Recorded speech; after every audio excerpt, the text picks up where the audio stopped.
간혹 사람들 중에는 허영심에 버는 돈보다 사용하는 돈이 많은 이들이 있는데 그러한 습관을 고치지 않는 이상 그들은 안 좋은 최후를 맞이합니다. 일본에 사는 스즈키 야시노리가 그러했습니다. 그는 술집, 파친코, 조건 만남 등으로 돈을 쓰며 1천만 엔, 하나로 약 1억 원이 넘는 빚을 졌던 남성이었죠. 보다 못한 아버지가 빚을 탕감해 주었지만 그는 전혀 반성하지 않고 집을 담보로 더 많은 빚을 지며 돈을 허투루 쓰고 다녔습니다. 후에 이를 알게 된 아내는 화를 냈고 그와 잠자리도 거부하며 부부관계 역시 틀어졌죠. 다른 것보다 아내가 잠자리를 거부하는 것은 그에게 있어 큰일이었습니다. 그는 성욕이 강한 사람이었거든요. 그전까지는 돈이 있어 성욕을 따로 해결할 수 있었지만 이제는 돈도 없는 신세. 결국 그는 자신의 스트레스를 타인에게 풀며 나쁜 사람이 되었습니다.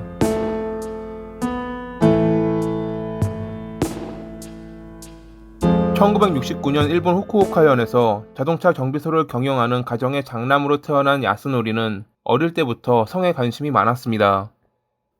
중학교 시절 여자 속옷에 집착한 그는 여러 번의 절도를 벌이기도 했죠. 당시 동급생들의 말에 따르면 그는 눈에 띄지 않는 학생으로 농담이 통하지 않고 가끔 별거 아닌 일에 욱하는 성격이었다고 합니다. 고등학교를 졸업한 뒤 자동차 관련 전문학교에 진학, 졸업한 뒤 부모님이 운영하시는 정비소에서 일했던 그는 어느 날 교통사고를 일으키며 피해 보상금 때문에 소비자 금융에서 돈을 빌리게 되었는데 이때부터 돈이란 것이 쉽게 구할 수 있는 것이라 생각하며 씀씀이가 헤퍼지기 시작합니다. 정작 빌린 돈은 언젠가는 이자와 함께 갚아야 하는데 그는 후에 일은 생각하지 않고 오히려 나몰라라 했습니다. 1999년에는 한 여성과 결혼해 두 자녀를 두었지만 그의 씀씀이는 변하지 않았습니다. 허영심이 강해 술집에서 맘에 드는 여종업원이 있으면 많은 팁을 주기도 했고 아내가 있음에도 성적 욕망을 풀기 위해 유료 만남 사이트에서 알게 된 여성과 음란한 메일을 주고받기도 했습니다. 특히 여성과 강제로 관계를 맺는 것에 환상을 갖고 있던 그는 그런 종류의 영상들을 모아 보관하고 있었죠. 버는 돈보다 많은 돈을 쓰고 다니며 부족한 돈은 항상 소비자 금융에서 빌리는 순간의 쾌락을 위해 가정까지 잇는 사람이 결말이 뻔히 보이는 짓을 하고 있었지만 당시에는 아무도 그가 빚을 지고 있다는 것을 몰랐습니다. 하지만 그 빚이 1억 원이 넘어간 뒤 부모님에게 알려졌고 아버지는 그를 나무라며 갚아주었지만 되려 자신을 나무라는 아버지에게 화를 낸 그는 정비소 일을 그만두고 운송회사에 다니며 집을 담보로 더 많은 돈을 빌려 흥청망청 쓰고 다녔습니다. 이를 알게 된 아내와도 사이가 나빠지며 그녀가 잠자리를 거부하자 야스노리는 자신의 성적 욕망을 해소하고자 범죄를 저질렀습니다. 일말의 양심이라도 있는 사람이었다면 정신 차리고 제대로 살았겠지만 그는 자신에게 벌어진 일에 대해선 남탓만 하는 전형적인 나쁜 사람이었습니다. 2004년 12월 12일 저녁, 친구와 헤어지고 귀가하던 여대생을 발견한 그는 그녀를 인적이 드문 공원으로 끌고 가 성폭행한 뒤 교살했습니다. 첫 범죄는 성적 목적으로 저질렀지만 두 번째는 돈을 목적으로 한 것인지 그는 같은 달 31일에 62살의 여성을 공격한 뒤 돈을 빼앗아 달아났죠. 출근하던 중 봉변을 당한 두 번째 피해자는 끝내 과다출혈로 사망했다고 합니다. 2005년 1월 18일에 세 번째 범행을 저질렀던 그는 자신의 성적 욕망을 푼 뒤 여성을 살해했고 금품을 훔쳐 달아났습니다.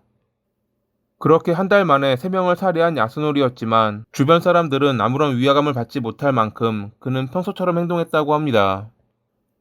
후에 그가 체포된 뒤 방송을 타고 나서야 주변 사람들은 그의 범행을 알게 됐는데 심지어 세 번째 범행은 그가 일하는 도중 쉬는 시간에 벌인 일이라는 것이 밝혀지며 큰 충격을 주었습니다.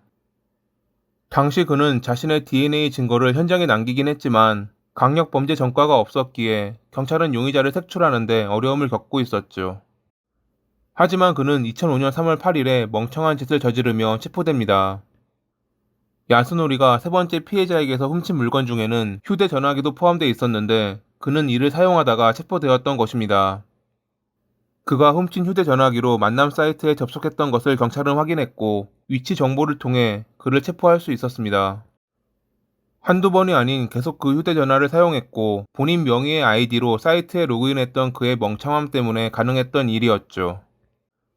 우선 경찰은 점유 이탈물 횡령죄로 체포했고 처음에는 범행을 부인하던 그도 피해자에게 훔친 금품을 비롯해 현장에 남은 DNA 증거를 보여주자 결국 자백했습니다. 2006년 1월 26일에 열린 재판에서 야스노리는 첫 번째 범행에 대해선 고의적 살인을 인정했지만 다른 두 범행의 경우 피해자가 반항해 몸싸움 중 떨어뜨린 흉기에 운 나쁘게 자상을 입어 사망한 거라며 사리가 없었다고 주장했습니다. 즉 자신이 3명을 살해하긴 했지만 처음에만 살해가 있던 범행이었고 다른 두 범행은 아니었으니 사형까지는 아니라는 것을 어필한 것이었죠. 재판 시작부터 보인 그의 사형을 회피하려는 태도에 검찰 측은 다음과 같이 말하며 경고했다고 합니다. 3명을 살해하고도 무기징역을 바라는 것은 마치 기생충처럼 질이 좋지 않다. 이번 사건을 사회는 용서하지 않을 것이니 지금부터는 사형을 각오해 두어야 할 것이다. 그럼에도 그는 여전히 조사에 대한 불만을 토로하거나 생명의 소중함을 강조하는 등 뻔뻔한 태도를 보였습니다. 심지어 재판장의 질문에 가시가 있는 것처럼 느껴지는 것은 저뿐일까요? 라는 등 지속적으로 자신이 공정하지 않는 재판을 받고 있다고 말했죠. 최종 의견 진술에서 그는 피해자에 대해 사죄의 말을 하긴 했지만 또 한편으로는 신분중 조사관 측 생각을 강요받았다는 말로 끝을 맺었습니다. 끝까지 그는 자기밖에 생각하지 못하는 나쁜 사람이었던 것입니다. 야스노리의 변호사는 그가 마지막에 사과한 점을 두어 반성하고 있고 갱생의 가능성이 있다는 멍멍소리를 하며 선처를 요구했지만 2006년 11월 13일에 후쿠오카 지방법원은 다음과 같이 말하며 그에게 사형을 선고했습니다. 피해자의 상처 자국이나 흉기의 살상 능력 등 피고인은 금품을 빼앗는 목적과 더불어 살해가 있었음이 분명하다. 성욕과 금전욕 때문에 3명이나 여성을 살해한 범죄에 참작의 여지는 없다. 특히 피해자의 휴대전화기를 사용해 만남 사이트 등을 이용한 것은 이미 사망한 고인에 대한 모독이다. 동기, 범행 방식에 어떠한 참작의 여지가 없고 살해 방법도 흉악하고 잔인하며 끝까지 반성의 태도를 보이지 않는 그에게 유족들 역시 엄한 처벌을 바라고 있다. 인간다운 이성도 남아있지 않은 그가 생명으로 속죄하는 것이 합당하며 이에 본 재판부는 피고인에게 사형을 선고한다. 야스노리는 죄는 미워하되 사람은 미워하지 말라. 국가 권력이 사람을 용서하지 않으면 갱생의 길이 닫힌다. 살아서 속죄할 수 있는 길을 달라라며 항소했지만 2011년 3월 8일 최고재판소는 그의 사형을 확정했고 2019년 8월 2일 그는 형이 집행되며 50살의 나이로 생을 마감했습니다.